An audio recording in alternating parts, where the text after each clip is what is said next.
Hello and welcome to Stock and Roll, the podcast where we deep dive into the world of equity compensation. Today we are joined by Jane Darlington, the leader of Deloitte's employee communication agency, Stitch, who brings 25 years of experience in helping organizations connect with their people. In this episode, we explore why even the most technically perfect equity program can fail without effective communication. We'll unpack several key insights, including why do you need to start with the why before the how? The emotional reality of equity and how it hits people in their hearts. Common pitfalls to avoid, from information overload to one-size-fits-all approaches. Tune in to learn how to build communication plans that creates understanding, builds trust, and connect people to their stake in the company's success. Happy to be here back with another podcast in London at Deloitte's office together with Jane. Great to have you, Jane. Perhaps you want to give a short intro of yourself and then we'll just kick it off from there. Fantastic. Yeah, great to be with you too, Christoffer. Hi, my name's Jane Darlington. I lead Stitch. Stitch are Deloitte's employee communication agency.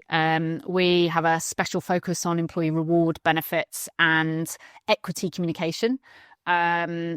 Helping organisations to connect employees, tell stories, and most importantly, as a topic for our conversation, make complicated things clear, interesting, and engaging for their people.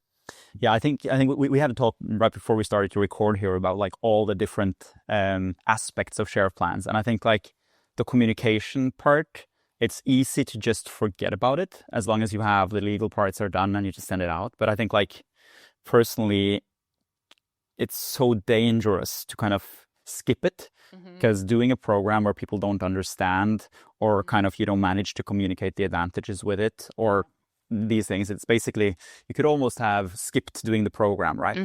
Yeah. And actually, what's the point in doing it if you don't tell anybody about the program that you're running and how it's working? People aren't going to receive it, they're not going to understand it, they're not going to even know that it exists. And I think there's something about really making sure that you get that return on investment running the programs in the first place, and that hinges on employee communication. Yeah, definitely. Yeah. Are there any kind of, from your perspective, like the most critical categories where you think like, okay, this is the absolute most important things? And then very, very generally speaking, when you design or when you do launch a program in terms of communication? I think typically organizations find communication of equity really tricky. They're not experts in communication necessarily. Often their teams internally are really kind of stretched from a resource perspective. And often there isn't the budget there set aside to communicate and to deliver that effectively. So I think those things are actually really the big challenges that organizations face in communicating their programs. And then, even though we will try to focus more on the public side here, I just wanted to ask, right, are there any differences in how to communicate? Are there any kind of, private companies, listed companies, what's kind of the main differences when it comes to communication of it? Yeah, I think the big piece between private and public is actually communicating potential value and actually trying to explain potential liquidity events or transactions that may occur in the future and actually connecting employees with that. There isn't a real lifetime share feed. There isn't like kind of open, transparent sort of information. And often we'll see maybe private companies perhaps being a little bit hidden about some of the results and data and performance. I expect you probably see that too. Definitely. And I think, to be honest, I think that one share, let's say 100 pounds of value in a private company versus 100 pounds of value in a listed company, is actually worth less for the employee in the non-listed because of the lack of transparency.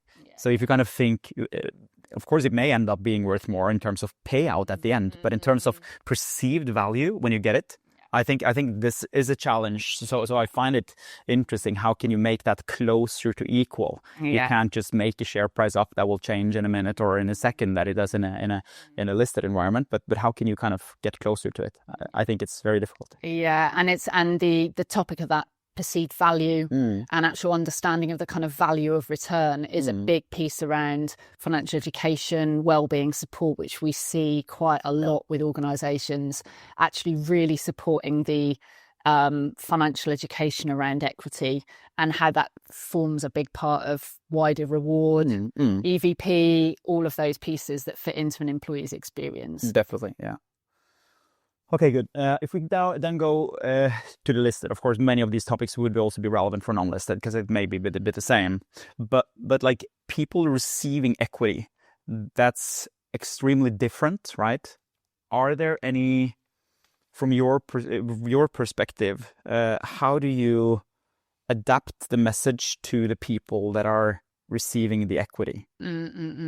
Yeah, this is interesting, and I think lots of organisations think initially about the channels and the ways that they're going to deliver the communication to their employees.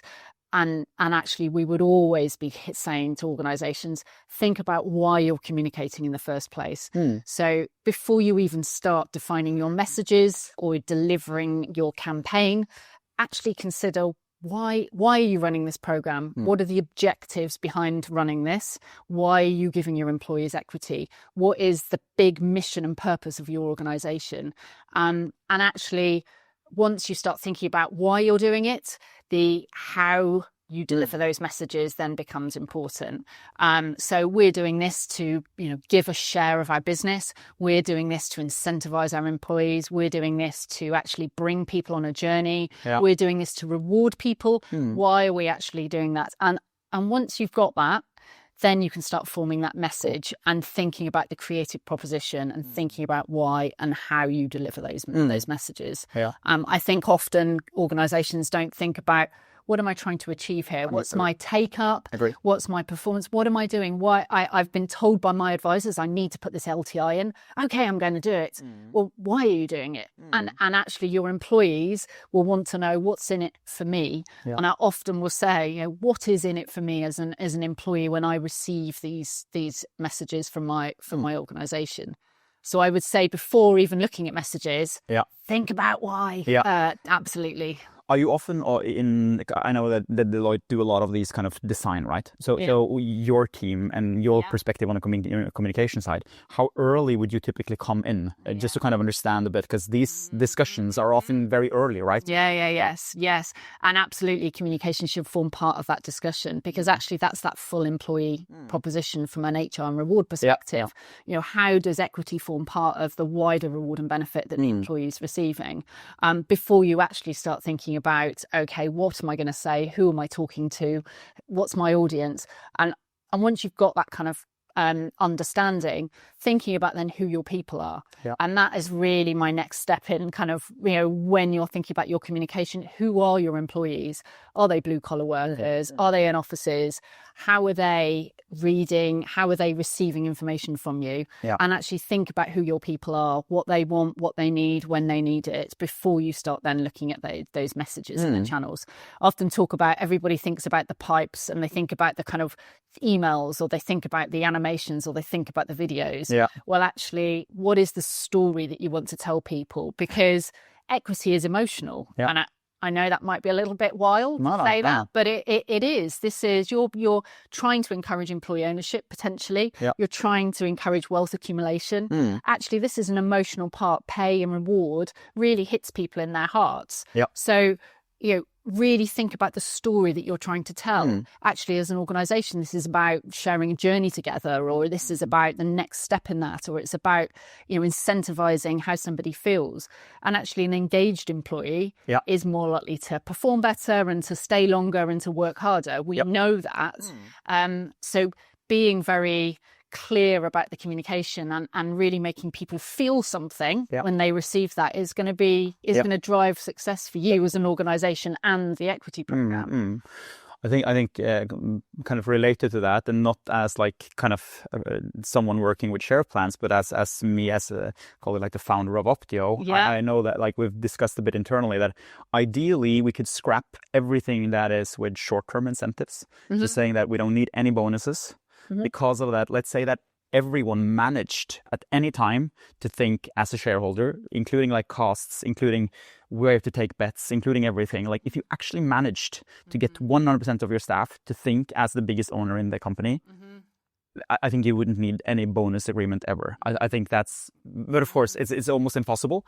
But like, how can you with communication get as close to that as possible, kind of engaging them and making them understand? Like really, I think it's a super interesting, but very, very difficult task. Yeah. And decision delay is a big piece. I mean, you talk about it with pensions and other kind of financial instruments, but decision delay from an incentives perspective is huge, because we want everything now. And actually, it's today.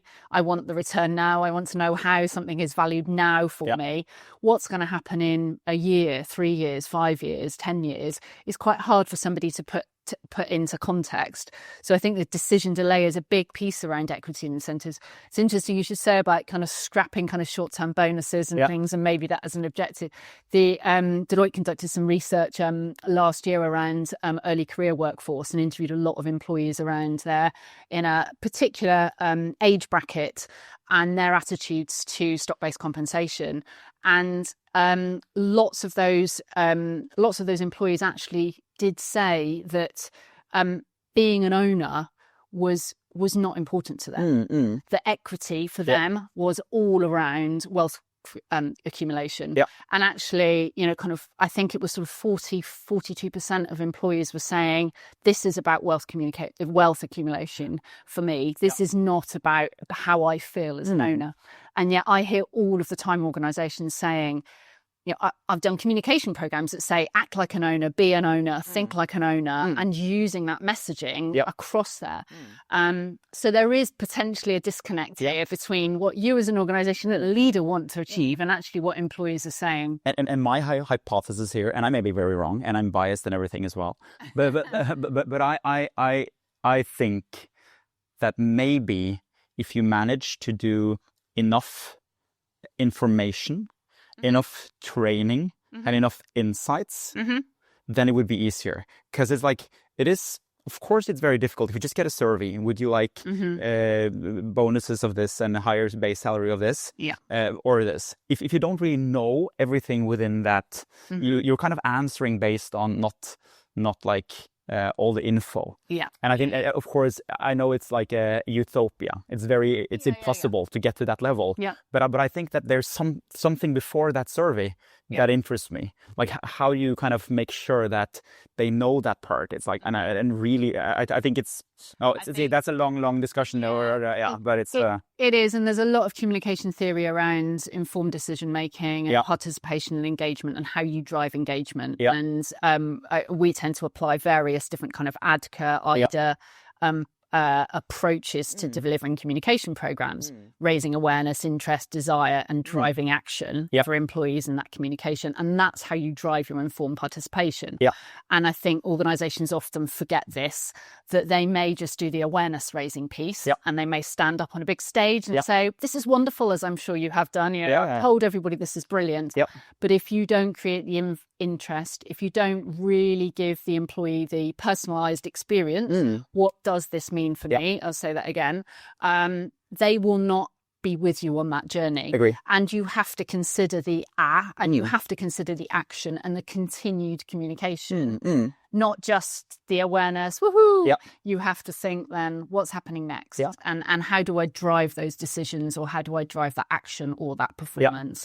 And I think also I had a conversation with a super great guy, and he mentioned to me that one of his biggest challenges when he recruits is that people say that, but I can't really affect the value. I can't really affect the share price of it. But his counter was always that was in a tech company, so it may be easier there. If you're the developer, if you're a developer, it can be a junior even, that kind of comes up with this specific AI thing here that will change, will be implemented. And if the company kind of empowers your people, right, you can really just deploy it and you can test it. And then that's what can make the company go 2 times, right? So in the right environments, it's like anyone can actually impact it. It's maybe harder to understand, but I think that is also a very important part of this communication thing, understanding how you can connect ultimately with the value of it. But that's a long side way. Yes. So from going to a way where I'm just a bit curious on how you typically work to implement the communication side of it. From like we discussed, like first you need the why. If you know that, have the why, like then you have like a strategy of it. How is your way to, in a simple, nice way, implement the program? How will Deloitte work? Yeah. Okay. Well, and I think probably best practice communication actually is to understand your audience. Yeah. We work, all of us. I don't know, maybe your organization is also the same, Christoffer, but we have a diverse, employee population. Yeah. A lot of us, multi-generational, ages within our workforce. Lots of organizations, maybe some less so, but you may have people who are born in 2003 in your workforce, but you may also have people in your workforce who were born in 1950 or 1960. Actually, where everybody is on that journey, their life cycle, their wants, their needs, where they are from a financial perspective is all going to be very, very different. And I think the big other layer of complexity around this is learning styles and the way we all like to receive and communicate. We are all different people. Some of us are visual people. Some of us love listening to podcasts. Some of us love reading things. Some of us love playing. We're physically playing with things, moving things around. We're often all a combination of those things. But before we start looking at communication, actually we need to consider all of our employee audience learning styles. So just putting a guide out that explains the equity program, and you send that to your senior leadership team and say, here you go, here's your LTI, here's an 8-page guide, read it, come back and tell us if you've got any questions. There we go, crack on. That's not going to work. No. That's not going to work. And I'm sure you've seen, this is probably the reason Optio are in the space you're in. You need to give the user the experience that they expect as a consumer. In my consumer world, I have my banking apps, I have my ordering my taxi apps, I can look at my food, I can look at what pair of trainers I can get with a lovely bit of, AR technology. I can communicate in loads and loads of different ways. And I choose how I want to do that. I think the adapting the message, but also the channels, is hugely important for equity, because you're trying to support complex financial decision making or driving business performance. So, I don't know. Are you seeing a shift? Would you say in the last 5 years in the way that organisations are communicating? Yeah, I think at least what I see is that the learning part of it is more important. Of course, as you say, this depends a lot on the company and the workforce. But I think like I've seen a couple of examples where companies try to say something in terms of like your investment will be matched with a 33% performance matching share. And you kind of try to launch that to a company with only blue collar workers, and you expect a nice pickup rate, right? It is like they would understand 20% of that sentence.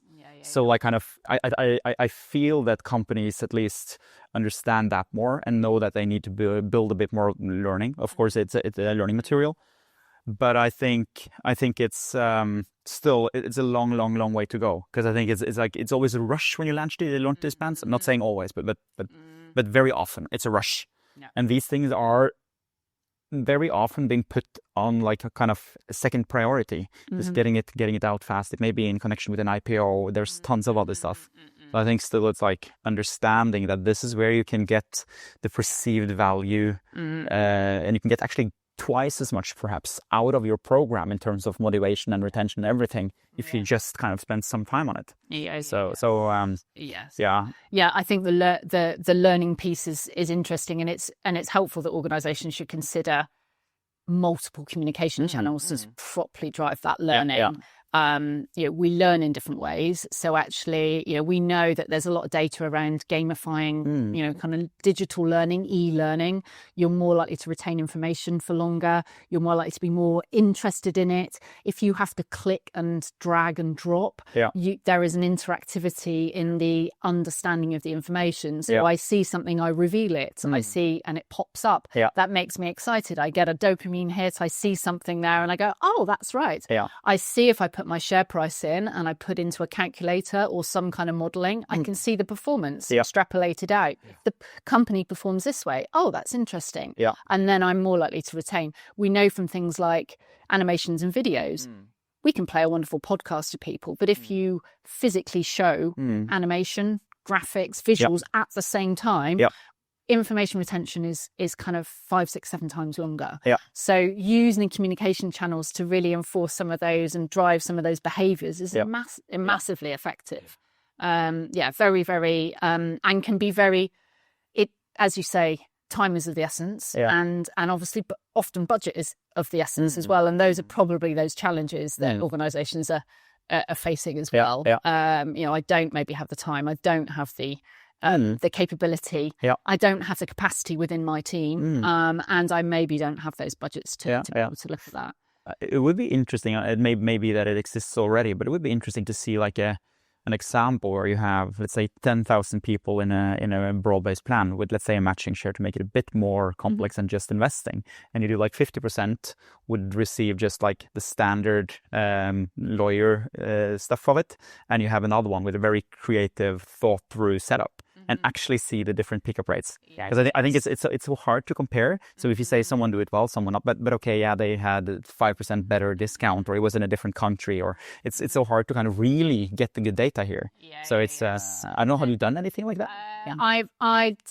There's a couple of books that I've read recently around kind of actual psychology of kind of money and learning and how and intercultural sort of communication as well, which can come into play with some of these global programs. And there's some interesting things around the language that you use and how you position investment or savings or return, and how that is actually can drive actually quite a big difference in employee engagement and response rates. But yes, it would be great for someone to take that. But of course, it's hard, right? Because then you would have not give but I think that's something to follow up on. I'd like to look into it myself as well. So that kind of takes us a bit to like, how can you measure impact of communication? It is very, very hard, and we would like to be better at it. But do you have any ways you kind of go at, like, how would you know if this was ended up the way you wanted, or here we need to do some changes, or it didn't really work out? I suppose that piece is interesting because it comes back to your initial conversations with an organisation around objectives and where you want to get to. And as communication professionals, you'll often say, well, we're starting here.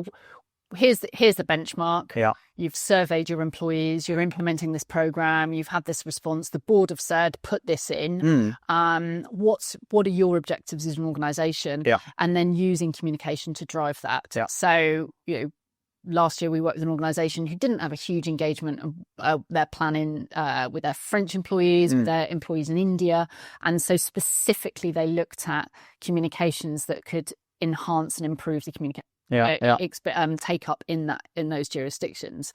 I think there's something about making sure that you're very clear on what you want to achieve and why, and then using those communications there. Communication is brilliant because we can use systems, as you would have to trigger and manage effectiveness of emails, how many people have read, opened, clicked through. You can look at, delivery mechanisms, how long people have watched something. You can look at kind of click through and performance rates. You can look at then into systems, platforms, how long people are staying on pages. So communication itself can be very easily tracked and managed and supported. So you can say, we run lots of all-employee kind of communication websites. You put equity content onto a hub. You allow people to pull information in the way they want from that particular website or hub, branded from a company's perspective. There might be some videos. There might be some calculators. There might be some supporting information, interactive guides. We can track and see where employees are going, what they're doing, what they're looking at, how long they're on there, and provide that analytics on a regular basis. So communication can support then the administration function and that login process throughout employee life cycle. It's quite in a way, it's quite a robust area of the equity piece, I would say. It is. And you would probably see that probably from your platform. You'll see then if an organisation has done a great big programme, you'll see an impact, I'm sure, then into your into performance on the platform. Yeah. Oh, I think this is very interesting. Like, how do you measure success of an equity program? It's like, because it's like you can there's a scale here. You can start off with that it's based on people opening and responding. It could be based on that they don't drop off and they actually buy or invest. Or you can, and that those things are kind of on the engagement side. I think it's something that is quite measurable, and it's something that we should be able to do. And then I think, like, if you want to continue from there, which I find very fascinating, right? How do you get to the level of back to your why? What did you actually want to achieve? And if you actually wanted to achieve, we need a bigger retention on these. We need people to think more like shareholders. We need people to, we need to actually be able to attract. And if you are able to show that, and again, I'm not saying this is very difficult, but ideally, it would be very, very interesting to look at like our retention increased with X percentages over X time, if that's something that you want to do, of course. Or we saw that our competition in recruiting people, because of that we were so much better at both having a competitive program but also communicating it. So we actually kind of managed to win more of talent in a way. So I think it's very hard, but it's I think it's. And I think there's, Deloitte obviously done lots and lots of research, just some research around the performance of ESPPs and actually on company performance, and they show that by running those and actually employees taking part, that companies perform better, and you will see that performance as being better. If you increase the engagement, that increases the company performance. There is people stay longer, they understand the engagement more, they perform, they perform better. So I think it's an interesting piece to try and look at that long-term measurement and think also about employee journey start to finish. I've been in the share plan communications kind of game for quite a long time, and initially it was all about take up, and it was all about, particularly from a broad-based plan obviously perspective, it was all about take up. I've got 20%, I've got 30%, I've got 50%. And actually there's so much more behind that. If you're running a program that has, 40,000 employees in all sorts of different jurisdictions where there's no postal systems, or where, they're living in countries where, actual equity engagement is very, very low, or very, foreign in terms of concept. Actually having a take-up of, or an engagement of 15% is absolutely staggering, because you're having to not only localise content and all the tax rules and how that is actually implemented, but also translate and locally support and provide that kind of local communication that helps drive the success. So I think it's not just about take-up now. It's not. No. Yeah. And I also think that, like, on take-up, I kind of feel sometimes that it's not taken into consideration how rich the program is. Because I even heard someone was super happy and proud of the take up on 90%, and it showed that there was like an RSU program where everyone got shares free. So why do you even have 10 people saying 100%? Yes. So it is a bit like if you have a rich program with 300% matching, right? You should expect higher. I think that's it's definitely more than just a take up. If we then start looking at what do you see as kind of good and bad mistakes, lesson learned? Are there any kind of common pitfalls that you should avoid? Oh gosh, yes. I think often the thing that I see companies doing most regularly is not considering communication early enough. A big bugbear of mine is that it's not seen as a discipline in itself. We're implementing, we're bringing out, advisors in across all of these aspects, and actually communication is a bit of an afterthought. And really, why are you doing this program in the first place? For your people. And this is a people-led organization, or this is for your people. So I think not doing it early enough, not setting aside enough kind of time and budget, thinking about equity communications as if it's just for Christmas and not for the whole year, or not for the whole life cycle of the employee. while they're with you, thinking about those different points of when company performance and metrics company performance is being announced. Well, maybe that's a good time to articulate or have some communication. Thinking about the end of companies' tax years, thinking about maybe holiday times, maybe having ongoing dialogue and communication. So I think, again, not just doing it big bang, but thinking about it long term. And I think also giving too much information to employees. I don't care about what's happening in another in another country, or why the company has made a particular decision about a particular program structure.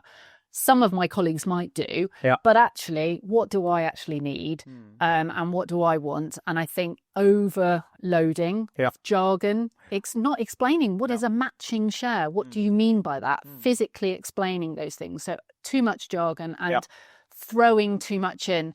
There's a kind of curse of knowledge, and all of us in this industry, and probably people listening to this podcast, work within this world.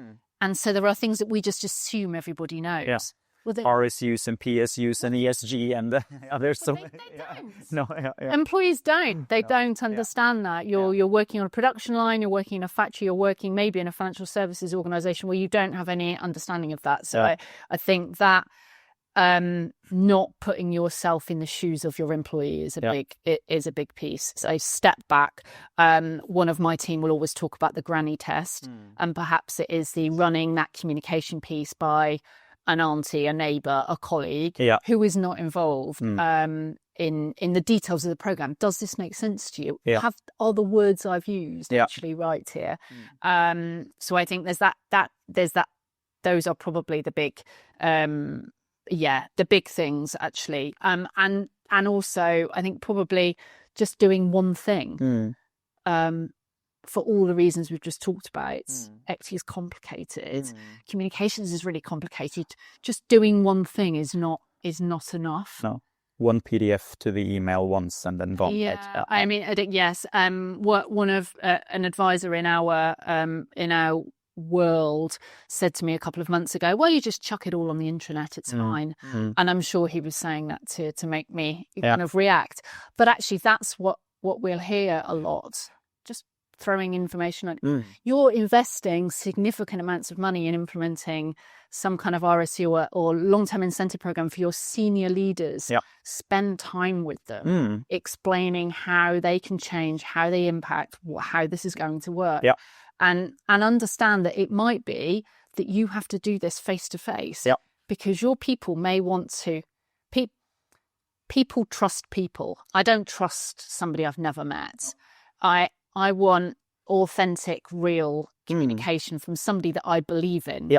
So if I'm communicating about something that is so emotive about my pay and my future, I don't maybe necessarily want the CEO telling me that. No. Because the person I trust is the person who sits next to me or my line manager. And there's lots of research around trust anyway in communication. And I know you probably wouldn't want to hear this, but people don't trust their CEO sometimes.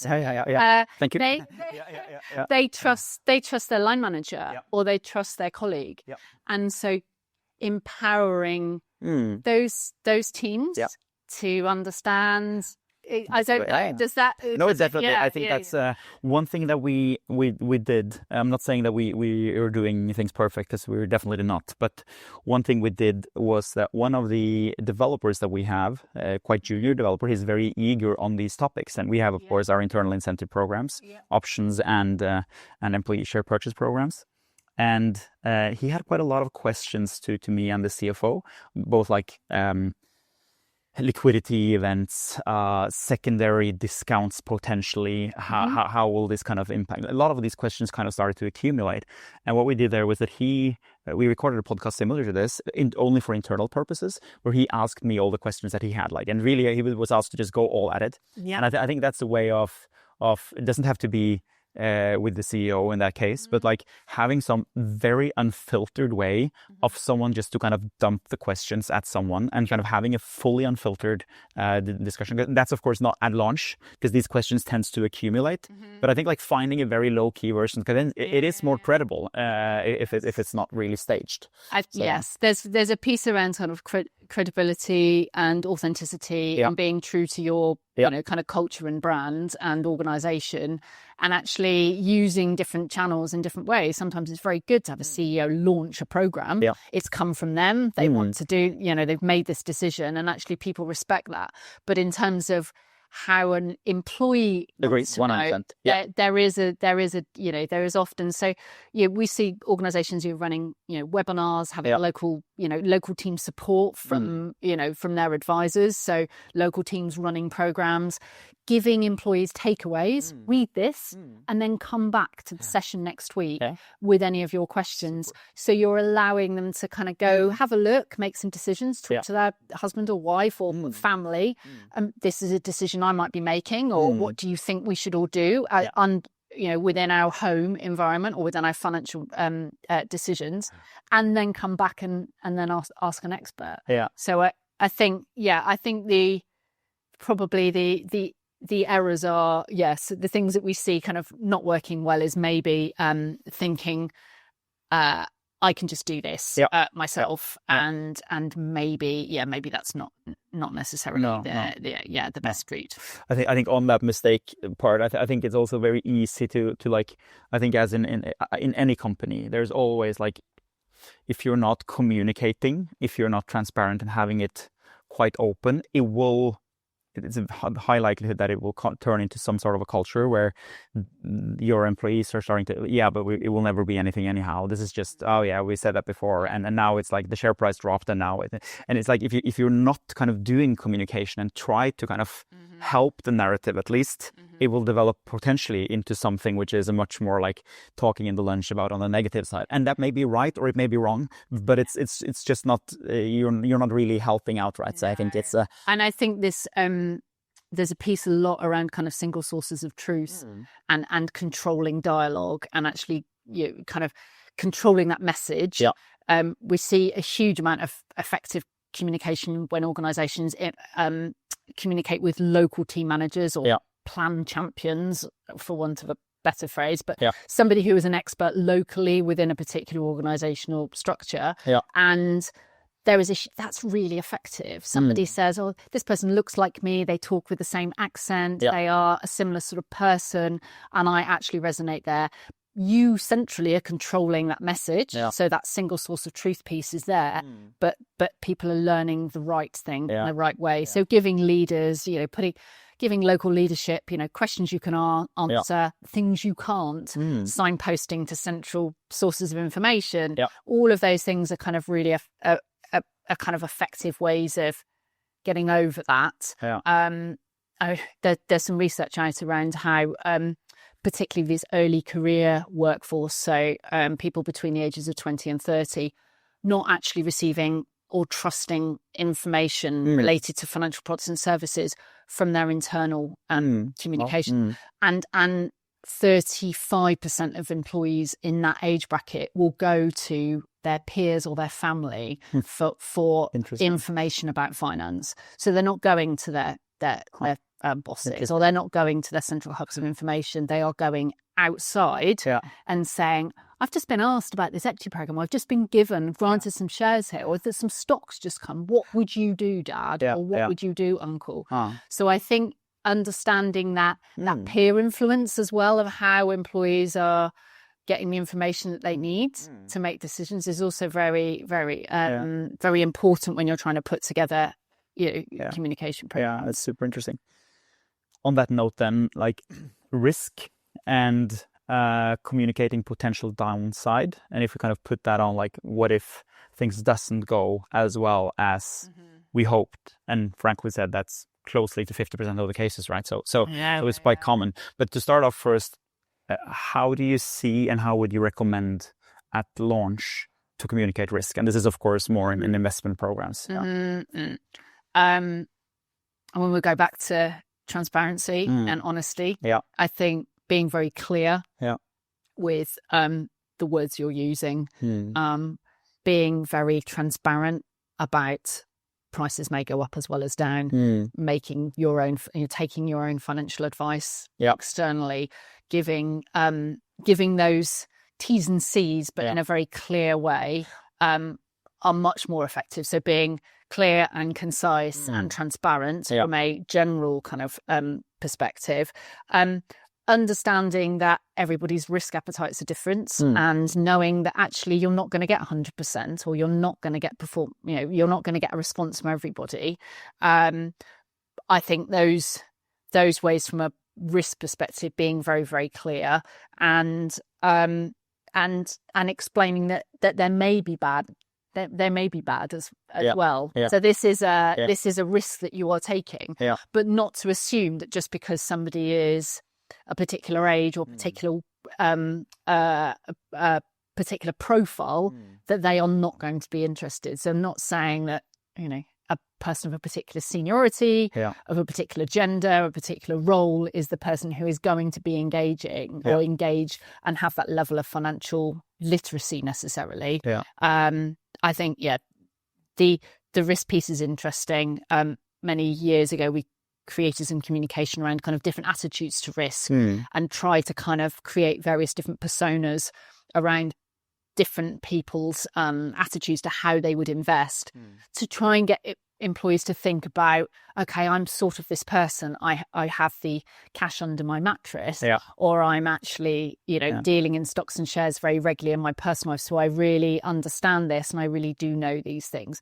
So I think there's something about being just very, very clear and concise, but making sure that factually you're giving the information that you should be, and leaning on your advisors. I would say, actually, this is where actually in our world, from an equity perspective, making sure that you are compliant, you follow the rules, you've got all of those tools there that are saying that. And going back to my point around building a campaign and communication, not articulating details of risk when you're trying to promote something. You're trying to promote, you're going to give some information, but you're not gonna put 17 pages of terms and conditions on a promotional piece of communication. You're going to maybe signpost and say, look, there are some things you need to consider. Please access the information somewhere else. I think it's if I were to invest into a private equity fund or venture fund or so, I needed to be like a professional investor classified, right? You need to kind of show track record, you've done these and these things, because you need to be qualified. While as in especially a private company, so then you can invest into your employer very simple, right? So I think like understanding the responsibility that you have as an employer in that case, to make sure that there's non-qualified investors, absolutely non-qualified investors. And it's very easy as a founder, I know it myself as well, like you really just want to talk about, this is what we want to make, the sky is the limit, you see what we've managed so far. It's so easy, right? You just want to communicate what this can be. Good thing. But then managing and to balance that into something that, and at least knowing who you're talking to. If you're recruiting a new CRO from the US, yes, you can do everything you can, right? But if it's like, I think it's something that sometimes not bothers me, that's a wrong word, because I like that people want to invest. But it's like I really feel if someone that I know that don't have that all of insight say, here's 100,000 I want to invest, right? And it's like, whoa. Then we need to do real round. You need to understand the risk, right? So I think like this can be extrapolated into any case. Like how do you think of the people that are investing into your company? You have all the information. That person don't find that right level, and really I think it's very, very important. Yes. And I think, like you say, it's different if you're trading stocks and shares out in the open market and that's what you do personally. But when you're investing in the company that you work for, and this goes back to this ownership mindset, you're actually taking part of that organization, aren't you? And having worked for a private company and been given equity in that organization, actually there was for me an immediate mindset change. The reason for getting out of bed every day and why you were doing it and that purpose was really true for me. It wasn't around wealth accumulation, but making sure that employees are understanding where their priorities are and what's right for them. I think that's the big piece, and that's the big challenge. I think from an employee communication perspective, actually, ultimately, is you have 100 employees, you have 100,000 employees. Yeah, you're implementing or running, equity programs. You're trying to encourage somebody to contribute some of their hard-earned cash into taking a share of your organisation. Yeah, and you have to take some responsibility as a business in clearly articulating what that means. Yeah. But balancing, and this is why it's so fascinating. Yeah. Balancing that with, but be part of this organisation and how wonderful it is. You can vote at AGMs. That is exciting. Yeah, honestly, that is. Or you come and actually watch the share price. Yeah. I mean, we have organisations who have share price, share feed tickers on their equity websites. Huge amounts of response on that. People looking at it. It's not updated. How is that working? Everybody refresh. Well, that's fantastic. That's That's as a public business. That's what you want. Definitely. And in the same way for you as a leader of private business, you want people to feel that they are ultimately motivated and excited about being part of the journey and where you're going. So that telling, I'll go back to that, but telling that story and really connecting employees, I think that's probably ultimately the aim of communication. How about if a company comes to you and one or two companies come to you, they're pretty similar, but one of them have had 3 years of gradually decrease in share price and the other one gradually increase in share price. Okay. Would you, from a communication perspective, think of it differently? And I'm most curious now about the decreasing one. Yes, I see. So the decreasing one I'd probably be most excited about because I love a challenge. And so I would be thinking that there is a potential, but as share prices go up as well as down, that actually there's a really good story there. We're not talking about underwater conversations. We're talking about potentials. So I think maybe the messaging perhaps is slightly different. It again would come back to kind of the objectives of what you were trying to say and why. I think we would often see that companies with high share prices, perhaps with broad-based plans, on perhaps not promoting so much. Maybe that as the share price is on a lower dip, that there is some communication around this is a point here where this might be going up. So yes, both equally exciting, but probably the one going down would be, well, this is fantastic. Let's look at how this is. Look at the potential here. There is a lot. Often one of the really, really kind of interesting pieces, I think over the last year or so, is around kind of employees telling employees and communicating with employees about equity and using people, as you were talking about with your example, to support each other. And I think peer stories where, many, many years ago, we created some communication for an organisation all around employees just recording in their offices or places of work, how they had been part of a global ESPP and what it had meant for them just in a few seconds. And we put them on CD-ROMs. You may not be old enough to even remember CD-ROMs, and we sent those around to all of the different sites. And employees were all able to go, oh, well, so-and-so in Italy and so-and-so in America signed up for this plan and this was their story and they made some money or this happened. And actually, those are the most powerful nuggets. And we've been recently doing some more communication around that. Cool. So you can use your employees to say the things that maybe you as a CEO can't say. This is a no-brainer. I absolutely love this. This blah, blah, blah. Can't say those things, but your people can talk about how that was fantastic for them, how that helps support their wider maybe financial goals or ambitions or whatever, and brings their own stories to it, which is, again, what it's all about, isn't it? Definitely. And do you see it's easier to communicate and to be kind of frequent when things are going well? Do you see that, or to phrase it differently, how would you recommend that a company communicate when things are going bad? So this is a program that's already here. It's launched, but share price decrease. Again, you've had a period earlier where you've been very on. You just said, okay, it's going up, so cool. And you kind of, it's frequent monthly messaging, right? And then just suddenly goes down. Yes, yeah. How do you cope with that? I think I think there's always reasons for that. Yeah. There will be a reason why that price has gone down. Yeah. And I think explaining and engaging employees in financial performance, what's happening with the organisation, the story behind what is happening with that shift in share price. What is the business? As a business leader, there will be some conversations around the prices dropping. This is because of this in the market, this from a consumer, this from a financial, whatever that might be. That those micro and macro economics, I suppose, that could be impacting. And explaining that to employees. And perhaps putting that into team meetings, team discussions, putting that out into your intranet, having those conversations, giving that to your plan champions, giving them that this is what's happening. And I think, again, this transparency, the trust piece, we know that companies perform better, if it's a more trustworthy kind of transparent organisation. There's lots of data around that. If people feel that they're being openly communicated with, they perform better. And you're part of the pack. And you're part of it. So that means good times and bad times. And communication isn't here to just give the glitz and the glamour. It's here to tell the honest. I think it's very easy to just drop it when it's going like that. It's harder. Yeah, absolutely.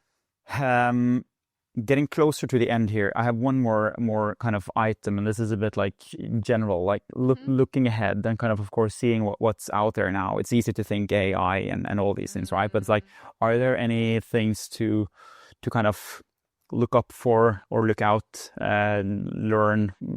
How will kind of communication of equity programs be in 1 to 3 years from now? Yes, it's so interesting. I'm going to go back to how I've seen the world change from an equity communication perspective in the last 20, 25 years. And interestingly, actually, 25 years ago, I was reflecting on this, that we used to create a lot of personalised direct mail communication. So we used to take data and we used to personalise it into letters and packs and information. It used to land on people's doorsteps and they would physically have a physical invitation to sign up to the plan.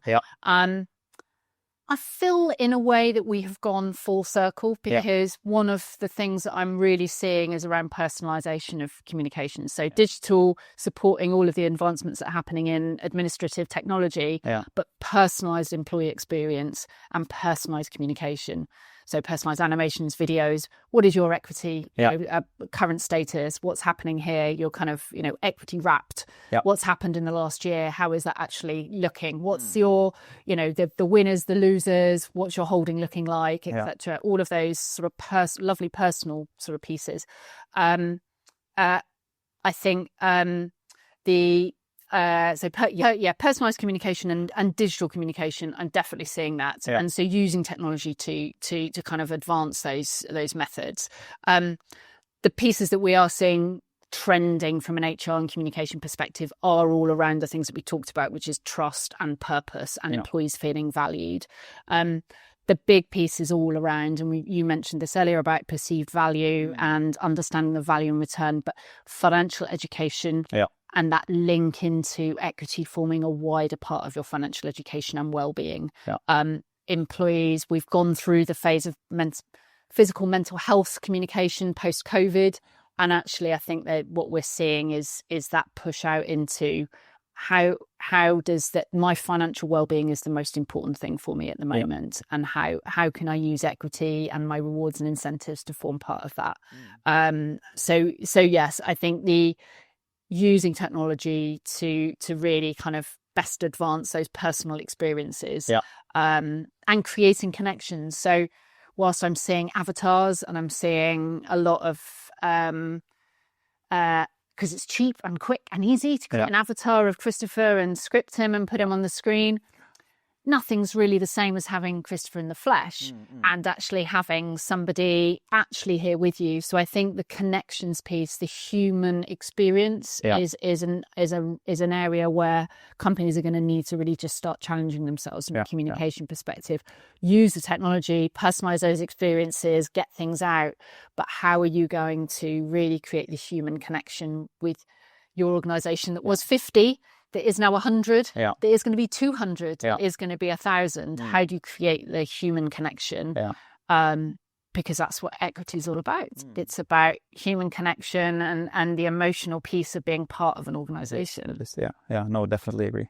I think it's very exciting. And I think I think what you mentioned with this human part of it is like, AI may be there, and it will be people, of course, many that just post their terms and conditions into ChatGPT and they find out, should I invest, should I not, and get this explained simpler and these things. But I still think that, and I very much agree that like when you talk to people, when you feel that it's something personalized for you, it will always have that sort of value. Even if going back to like nice letters again that people receive in their postbox as a first, I think there is something with that will never go out of fashion. Even though I think that there's many things that can be made more streamlined, but yeah, no. Good. I think I've been through all my items, and it was a pleasure talking to you. Really, really, and appreciate being here. And thanks for your time. Thank you. Lovely. Wonderful. Thanks. Okay. Bye bye.